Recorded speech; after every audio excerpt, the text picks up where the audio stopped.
welcome to another edition of Sticks-n-Stones. I'm your host, Brent Elrod.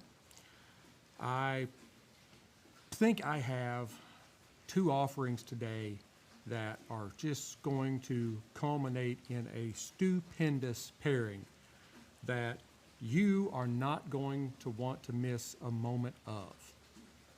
You know, you see, it's everything on the internet now. It's like, you don't want to miss out. You don't want to miss this. Well, you don't want to miss this. I am going to be pairing Green Spot Irish Whiskey. For those of you on live stream, Green Spot Irish Whiskey with a Diesel Whiskey Row Sherry Cask.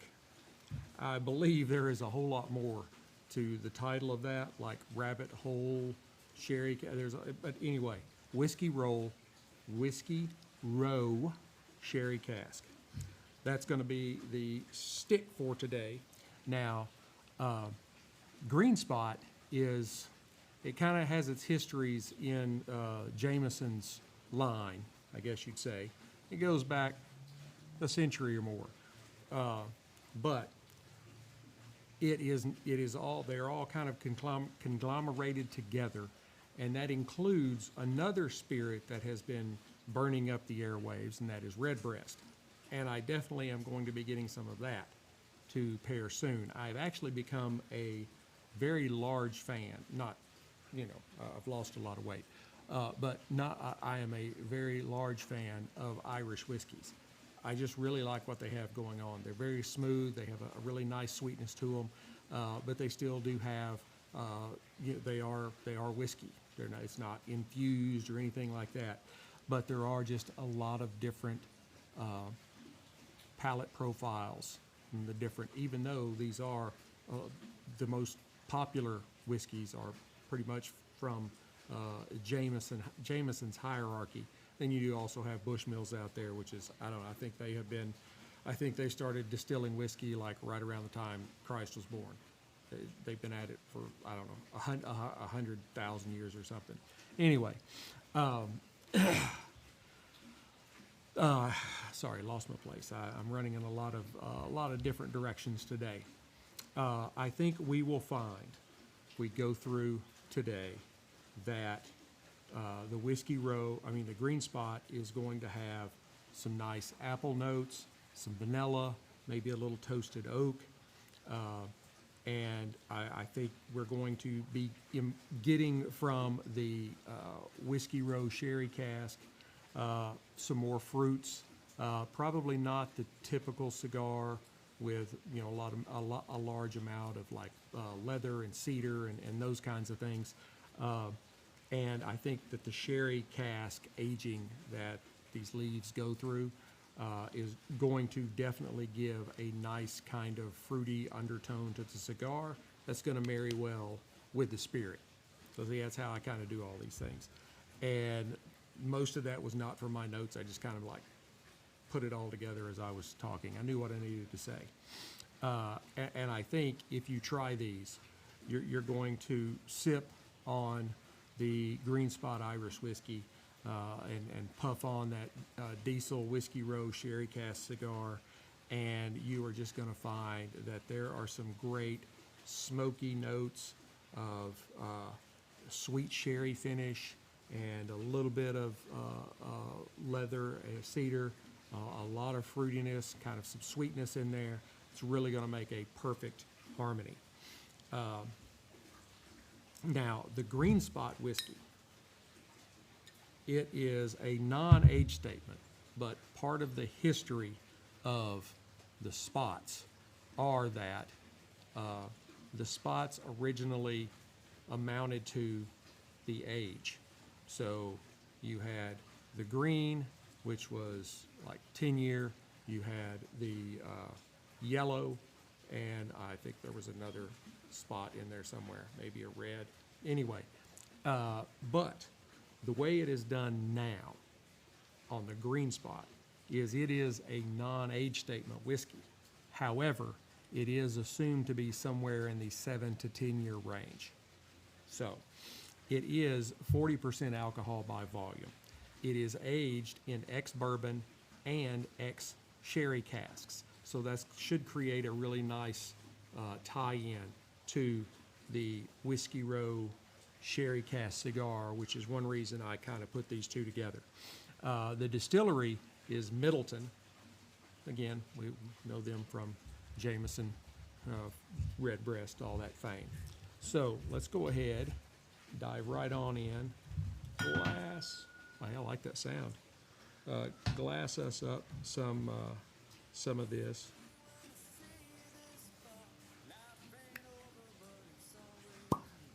Hey, the Irish do know how to make a cork pop. It's another lovely sound in the spirit world right there. All right, now, as those of you on live stream can see, this is just a beautiful golden color. It's not, it is a little light, but it still does kind of hold the closer to golden color. I know I've done some spirits here in the recent past that they have been a real light golden, especially some of the Japanese whiskeys.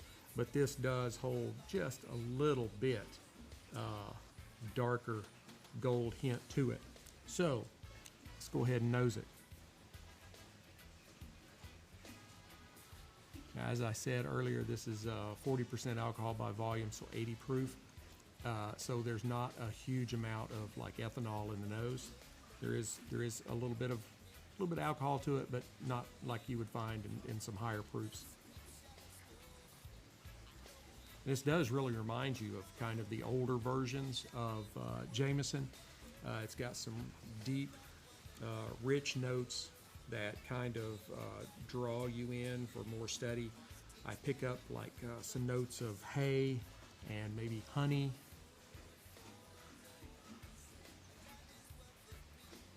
I get just bushels of orchard fruit, like apples and maybe even some pears in there.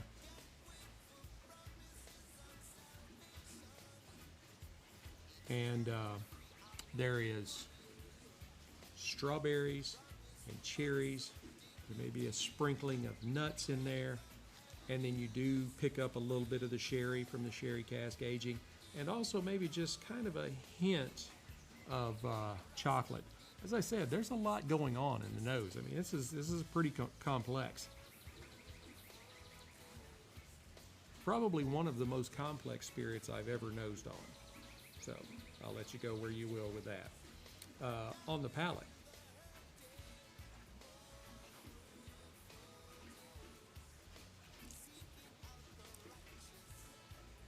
folks, this is just some 80 proof deliciousness.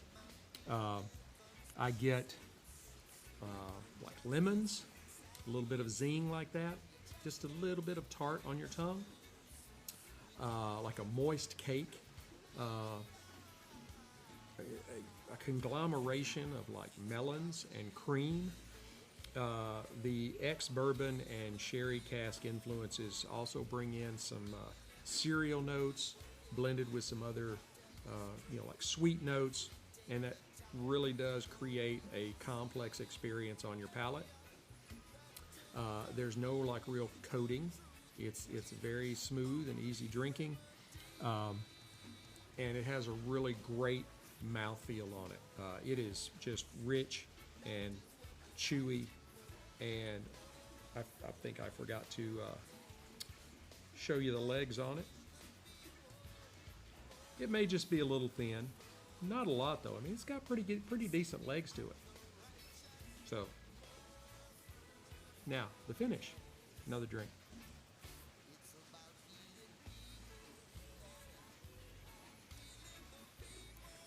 The finish is short to medium length. It does have just some really big, robust fruit notes in it with some toasted oak and a little bit of malt. There's some florally notes in there, along with some baking spices and some more fresh apples, kind of reminiscent of and the spices are like baking spices, not like pepper. So it's really like spiced apples or an apple cobbler without the crusty stuff on it. I guess you could say with the maltiness, maybe and everybody picks up different things. What I get off of a spirit may not be, or a stick may not be the same thing that you get. So don't think that, oh, I don't taste that, or I don't smell that. Everybody's palate and olfactory is a little different. Now, let's move on to the Diesel Whiskey Row. And I may end up looking down a lot, but the camera is coming on my screen right down here, and I'm just kind of watching to make sure I try to keep my eyes up enough so that I'm not down like this all the time. You don't want to be seeing that. Well, I mean, you might want to be seeing that. I don't know. This is a nice hat. This is a very nice hat. It is a Stetson. No self-respecting Texan is going to wander around with something else on. So, all right, back to the Whiskey Row. This is a Nicaraguan stick. It is from the Tabacalera A.J. Fernandez Cigars de Nicaragua, U.S.A. The filler is a Nicaraguan Habano. The binder is a Brazilian Arapiraca. I think I had one of those last week. And the wrapper is a Connecticut Broadleaf from right here in the U.S.A. This particular Vitola is the, I think they call it the Gigante. This is a 6x58 on the ring gauge. It's basically like Toro size, 6x60. But everybody wants to be different. The banding on it is beautiful. I'll get in here and see if you can, there's a little glare on it. But yeah, Rabbit Hole, they kind of did this in conglomeration with Rabbit Hole Distillery, which I believe is a little bit here northwest of me in North Texas. Visually, it is a beautiful stick. The banding, I think, is just beautiful on it. It's got nice colors to it. It's quite a bit of banding. There's a large foot band along with a large center band. I'm going to have to take these off because I can't really see much of the stick for that. All right. Now, this is a medium dark brown wrapper. The seams they're visible, minimally visible, but very nice and tight. There is a very minimal amount of veining, a very large double cap. Just making sure, my eyes, I have to really focus in to see if I can see 2 or 3, and it's really kind of hard to tell. I think it's a double cap. It could be a triple. It's just all in where exactly those lines are. It is a hair rough up around the cap. I do detect a little bit of tooth up and down the shaft. No.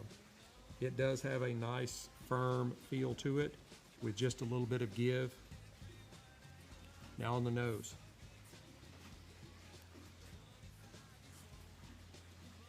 We'll say that you're getting just a slight amount of alcohol aroma, distillate, distillerant,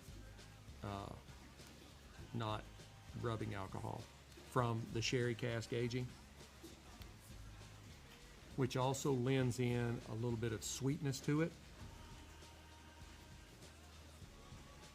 And I pick up some cedar and some leather, and maybe just kind of a hint of earthiness. All right, let's go ahead and give it a cut and cold draw. Y'all, I don't know if any of you are still around from a long time ago when I first started doing this. It's probably my first season. I was playing with this off screen. I would open it, and then I would close it, and I closed it on my finger. I sliced a nice divot out of my finger. Yeah, don't do that. So I'm holding my finger against my blue jeans to keep from bleeding all over everything while I'm trying to talk on camera like nothing's wrong. So, yeah, don't do that. All right, I'm very OCD about how I cut these. It has to be nice and perfect. I want it to look great.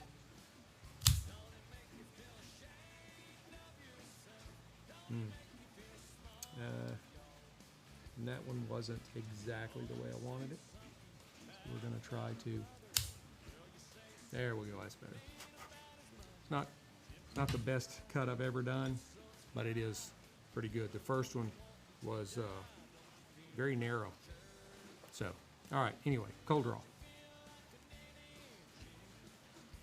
It's an exceptionally easy cold draw with that cut I did.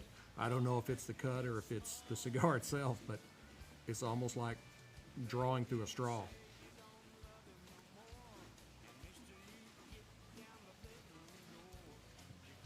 I get raisins, maybe a little bit of orange in there, kind of some sweet cream.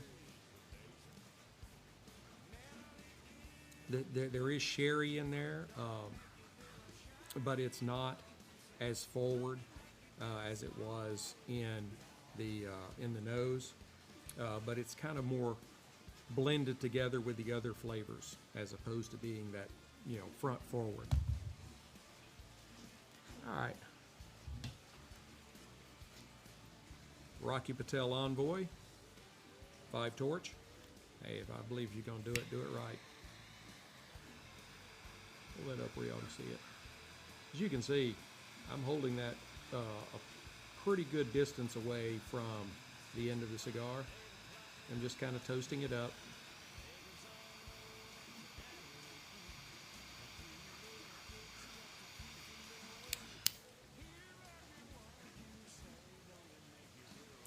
And once I had the foot toasted, then I brought it down closer to the base of the flame and just held it a little away and drew the flame into the stick. You don't want to bury the cigar into the flame. You'll wind up, for lack of a better term, overcooking it, and it can just kind of mess up the burn. You don't want to do that. If you're gonna spend, you know, $10 on a stick, you want it to burn right. And you know, you can always get the flame closer, but once you overdo it, you can't go back and change it. So it's better to start out and work in than go in and figure out you screwed it all up.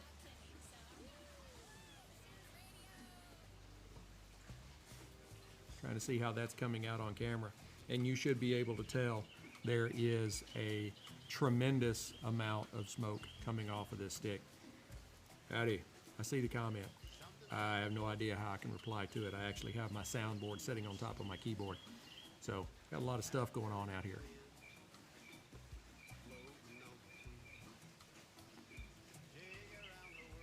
And I tell you what, I love this stick already. This is another one, like last week's, that it is courtesy of my military buddy, my combat veteran. We were deployed together, buddy Roy Farrell and Tracy. They found these at Talladega, just kind of hanging around, you know, waiting on the race to start or whatever. I always think of Jeff Dunham. He had, you know, the ventriloquist comedian. He had, you know, one of his dummies up there, and it's like, they're making a left turn. They're making another left turn. You know, it's funny. Anyway, let's get back to business. This is a really good cigar. It puts out a copious amount of smoke. I get raisins, or maybe something kind of like a raisin pudding, you know, with just a little bit of sweetness added into it. There is some pepper. There is a really nice aged wood, you know, like an old library from 1800s, or the really old churches in New York City that the wood has been there for 300 years. that kind of, rich, robust, aged wood. I love that. Or an old bar. Some of those too. I went to a bar in Manhattan many years ago when I was stationed up there in the Navy, and it was the bar that a lot of the revolutionaries planned all of their shenanigans there in New York City at. So there's a plaque on the corner outside. It's been there like 350 years.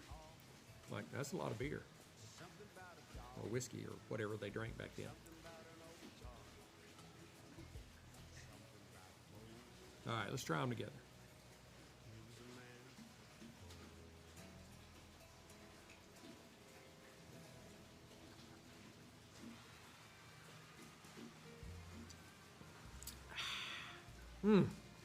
Man, that is just some really great, like sweet notes all blending together. You've got the orchard fruits like the apples, maybe little pears, mixed with the oranges, raisins, sweet cream, and just enough pepper and spice to kind of underpin the whole thing.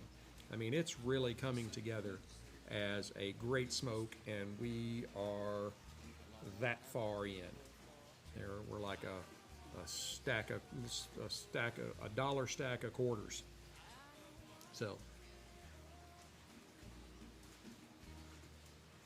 I'm watching the smoke production on the camera, because when I will puff on a cigar and I will look, I'll be like, that's a lot of smoke coming off this cigar.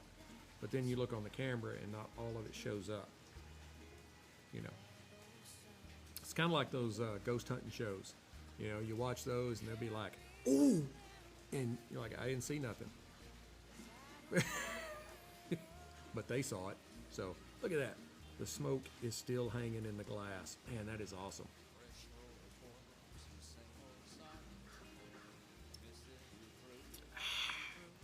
I tell you what, that green spot, that's a pretty good spirit right there. This kind of spirit. I love the ghost hunting shows. There was one, I can't remember the name of it now. There's so many of them out there anymore. But they were, what was the name of it's like Idlewild or something like that. It was an old like plantation home down in Louisiana somewhere. And they were all outside. They had their ghost coach or whatever they called it, their RV that they had all their, that was their command center. And the way the story went, the rest of them were like outside taking a snack break or whatever, and one of them was in there and he saw something on one of the cameras, and it could be creative editing. I'm not saying all this, I'm sure all the, anyway, but there was, clear as day, probably a half to 3/4 transparent image. You could tell it was a woman in like a long, it kind of looked like maybe a nightgown or one of the old, from the 1800s, the women wore the long dresses. And it just passed from one side of the kitchen through the other, and the camera was looking through this big wide doorway that was probably 10 or 12 feet wide. And the thing is it wasn't walking. It just did one of these. I was like, wow. If that was real, that's a great catch, because you don't see that kind of stuff. Most of them, they talk about all this great evidence they got, and you're like, whatever. It's kind of like the Bigfoot show. They go out looking for Bigfoot, and they never find him.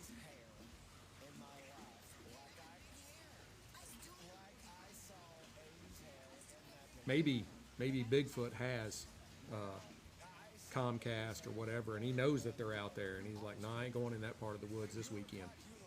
We'll go over to this place. It's kind of like, when you find out that there's something big happening at one place, and you're like, oh, I'm gonna stay away from that because there's gonna be way too many people there. Bigfoot's probably doing the same thing. He probably got his iPhone out going, yeah, I'm not going over there.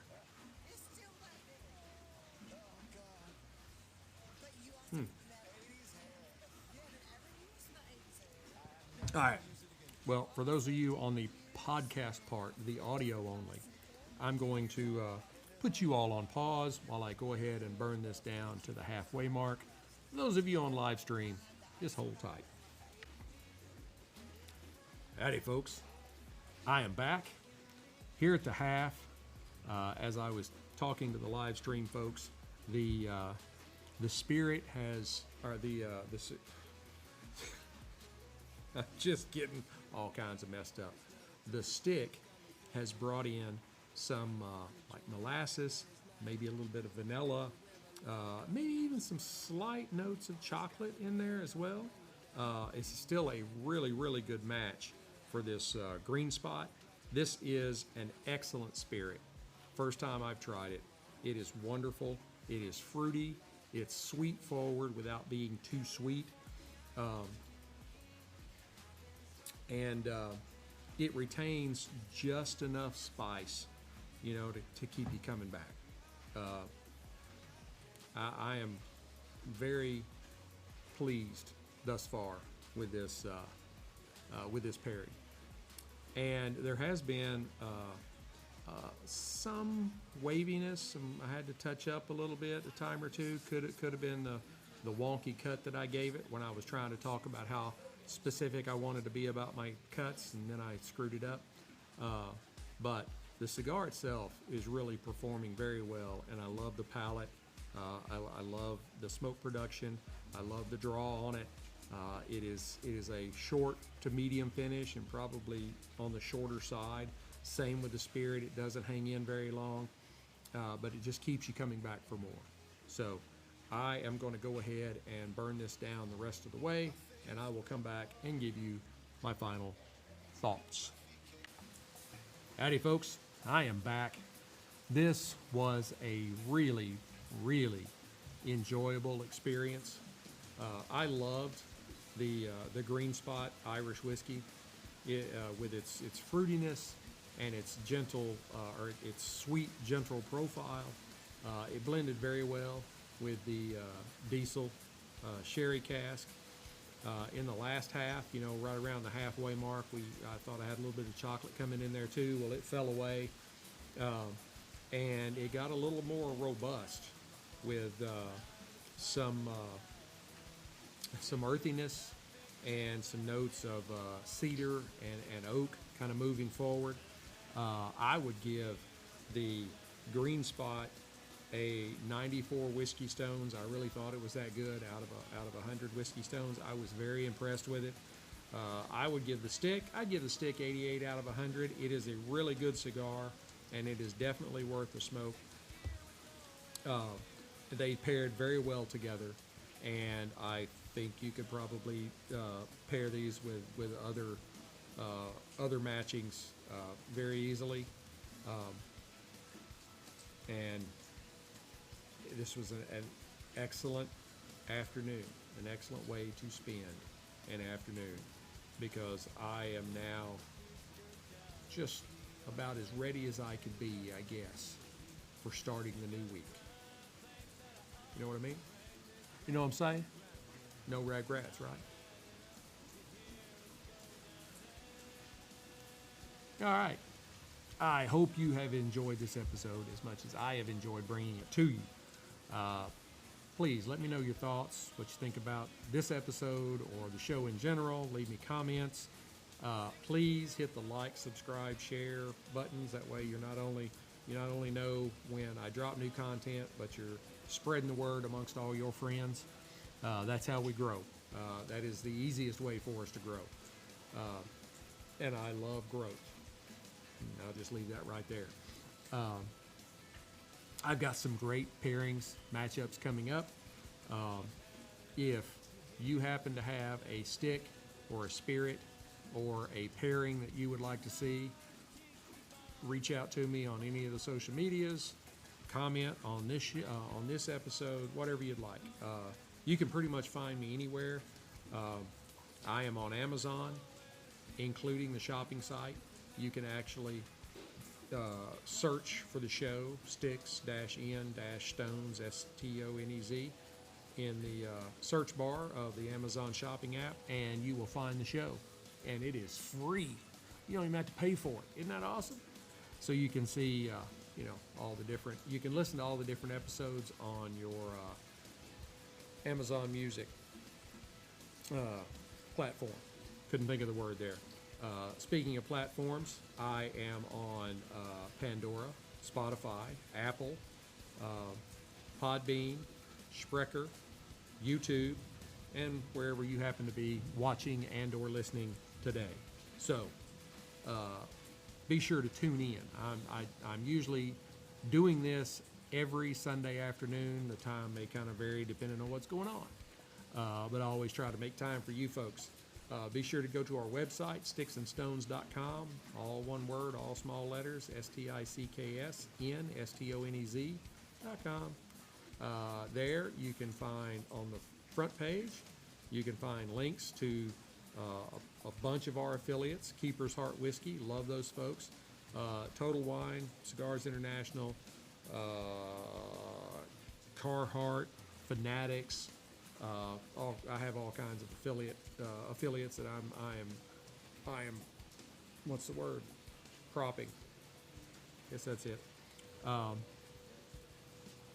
you can also find links to prior episodes, blog posts. I really need to get a blog post made. I hadn't made one in, a couple of weeks, I think. So, but I try to have something on the blog post for everybody. I've done the Boston Tea Party, I've done spirits, I've done sports, I've done cigars. You can find a little something there that you might find entertaining, no matter what you're looking for. So, until we get to be together again, keep your sticks dry, your stones cold, and have a great day.